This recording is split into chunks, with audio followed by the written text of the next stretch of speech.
భీమ్గల్ మండలంలోని నందీశ్వర ఆధ్వర్యంలో గత 30 సంవత్సరాల నుంచి గణేష్ ఉత్సవాలు జరపడం జరుగుతుంది. మరియు నిత్యాన్నదాన సత్రాలు జరపడం జరుగుతుంది. మరియు ఇవే కాకుండా నందీశ్వర తరపున అనేక సేవా మార్గాలు, సేవా కార్యక్రమాలు, పిల్లల్ని చదివించడం కానీ, డొనేట్ చేయడం కానీ, అనాథ ఆశ్రమాలకు వెళ్ళి ఫుడ్ డొనేట్ చేయడం కానీ, అనాథ శవాలని అంత్యక్రియలు చేయడం కానీ ఈ నందీశ్వర ద్వారా జరపడం జరుగుతుంది. ఈ సంవత్సరంలో ఈ భీమ్గల్ మండలంలో 30 సంవత్సరాల నుంచి గణేష్ ఉత్సవాలు జరపడం జరుగుతుంది. కావున దానికి ఈ మా నందీశ్వర యూత్ ఆధ్వర్యంలో ఈ సంవత్సరం 2024వ సంవత్సరంలో 21 అడుగుల గణపతిని ప్రతిష్ఠించడం జరిగింది.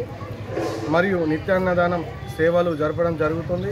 కావున భక్తులందరూ ఈ కార్యక్రమాన్ని జయప్రదం చేయాలని కోరుచున్నాం.